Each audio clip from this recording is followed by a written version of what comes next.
A deeper look at porencephaly in dogs and cats. Porencephaly is a neurological condition characterized by the presence of fluid-filled cavities, or cysts, in the brain. These cavities can vary in size and location and are often associated with a range of neurological signs, including seizures. Traditionally, porencephaly has been viewed primarily as a congenital disorder, meaning it is present at birth. However, emerging research suggests that postnatal trauma, particularly during the early stages of life, may play a more significant role in the development of porencephaly than previously recognized. This shift in understanding has important implications for the diagnosis and management of porencephaly in veterinary medicine. Accurately identifying the underlying cause of porencephaly is crucial for guiding treatment decisions and providing accurate prognosis to pet owners. This summary will explore the findings of a recent study that investigates the potential link between postnatal trauma and porencephaly in dogs and cats. Investigating porencephaly through MRI. The study, conducted by Davini et al., is a retrospective case series that analyzed data from 2 veterinary hospitals in Italy. The researchers reviewed the medical records and MRI scans of dogs and cats diagnosed with cerebral cavitary lesions between 2007 and 2023. To ensure a focused analysis, they included only cases with complete medical histories and comprehensive MRI brain scans. Cases with incomplete MRI studies or evidence of other concurrent brain diseases were excluded. This rigorous selection process yielded a study population of 32 cases, comprising 23 dogs and 9 cats. Study findings. The study revealed several intriguing observations about the nature and presentation of porencephaly in dogs and cats. A diverse population. The study included a variety of dog breeds, with mixed breeds being the most prevalent. This diversity suggests that porencephaly is not limited to specific breeds and can occur across a wide spectrum of canine populations. Clinical manifestations. A significant majority of the cases, 28 out of 32, displayed clinical signs consistent with a forebrain disorder. The most common clinical presentation was epileptic seizures, observed in 71.8% of cases. This finding underscores the strong association between porencephaly and seizures in both dogs and cats. Other neurological abnormalities, including visual deficits, compulsive circling, and behavioral changes, were also documented. MRI insights. The MRI analysis provided valuable information about the characteristics and distribution of porencephalic cavities. In most cases, 78.1%, a single cavity was detected. However, a smaller proportion, 21.9%, exhibited 2 cavities. The parietal lobe emerged as the most commonly affected brain region. Furthermore, the majority of cases, 78.1%, showed involvement of both gray and white matter within the porencephalic defects, traumatic signatures. The study's most striking finding was the high prevalence of musculoskeletal abnormalities associated with the porencephalic cavities. 20 out of the 32 cases exhibited such abnormalities, including skull fractures, thinning or depression of the skull, and alterations in the masticatory muscles. These abnormalities were consistently located in close proximity to the porencephalic cavities. The significance of skull fractures. The presence of skull fractures in a significant proportion of cases lends credence to the hypothesis that postnatal trauma can contribute to the development of porencephaly. The researchers propose a mechanism similar to growing skull fractures, GSFs, observed in children. GSFs occur when a skull fracture, often sustained during early childhood, fails to heal properly due to the ongoing growth of the brain. The pulsating pressure exerted by the developing brain prevents bone healing and can lead to the expansion of the fracture. Over time, this can result in herniation of brain tissue through the fracture site,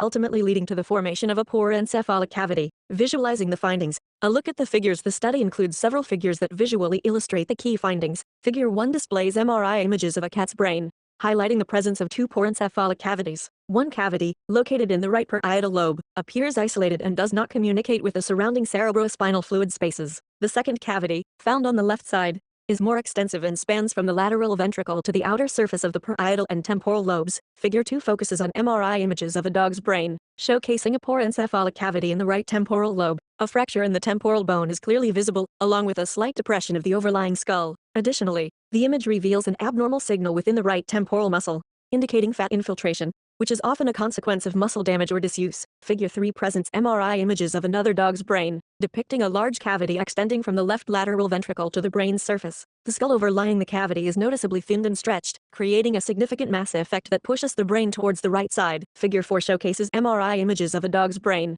revealing a porencephalic cavity in the left parietal lobe accompanied by a meningoencephalocele. A meningoencephalocele is a type of birth defect where a portion of the brain and its surrounding membranes protrude through an opening in the skull. Supporting evidence from case histories, the link between postnatal trauma and porencephaly is further strengthened by the documented histories of head trauma, in 7 out of 14 cases classified as potentially trauma-related based on their MRI findings. These cases involved incidents such as being hit by a car, bitten or crushed by their mothers, falling from heights, and being kicked by horses. The fact that several of these cases presented with skull fractures and other musculoskeletal abnormalities consistent with trauma reinforces the notion that these early life injuries could have played a causal role in the development of porencephaly. The role of contrast enhancement. Another piece of evidence supporting the trauma hypothesis is the observation of contrast enhancement in 4 out of 5 cases categorized as potentially trauma-induced. Contrast enhancement on MRI scans occurs when a contrast agent, typically gadolinium, leaks from blood vessels into the brain tissue. This leakage is often indicative of a disruption in the blood-brain barrier, a protective mechanism that regulates the passage of substances between the bloodstream and the brain.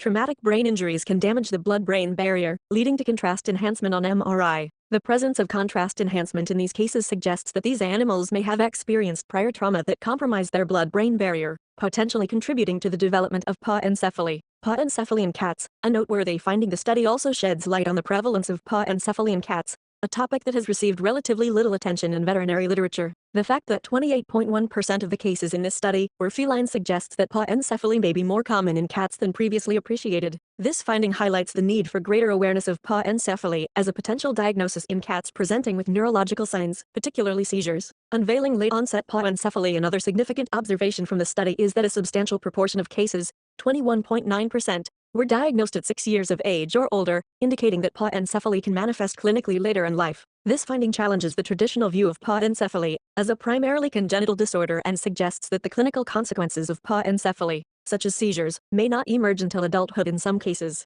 This underscores the importance of considering porencephaly as a potential diagnosis in adult animals presenting with neurological signs, even in the absence of a known history of early life trauma. Limitations of the study. While the study provides valuable insights into the relationship between postnatal trauma and porencephaly, it is important to acknowledge its limitations. Being a retrospective study, it relies on medical records and imaging studies that were not specifically designed for this research question. The use of low-field MRI in a subset of cases may have limited the detection of subtle skull fractures or other traumatic injuries. Additionally, the lack of complete medical histories in some cases hindered the researchers' ability to fully establish a connection between early life trauma and porencephaly. Implications for veterinary practice. Despite these limitations, the study's findings have significant implications for veterinary practice. The high prevalence of skull fractures and other musculoskeletal abnormalities associated with porencephalic cavities underscores the importance of carefully evaluating these structures during the MRI assessment of animals with suspected porencephaly. Identifying these traumatic signatures can aid in determining the underlying cause of porencephaly and may influence treatment decisions. Furthermore, the study's emphasis on the potential role of postnatal trauma in porencephaly should encourage veterinarians to obtain detailed histories from pet owners, specifically inquiring about any incidents of head trauma during the animal's early life. Even seemingly minor head injuries sustained in puppyhood or kittenhood could have long-term consequences,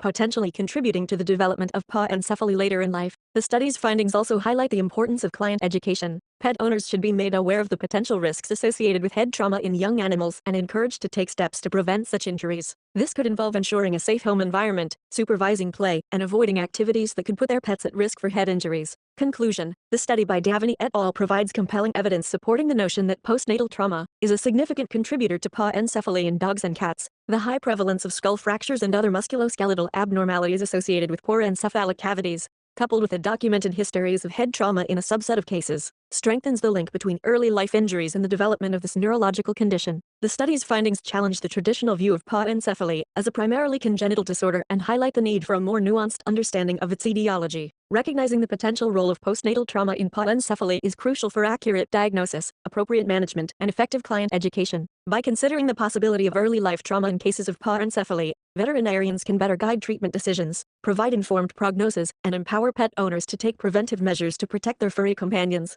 From Vet NeuroJar, keep those minds inspired, hearts light, and tails wagging.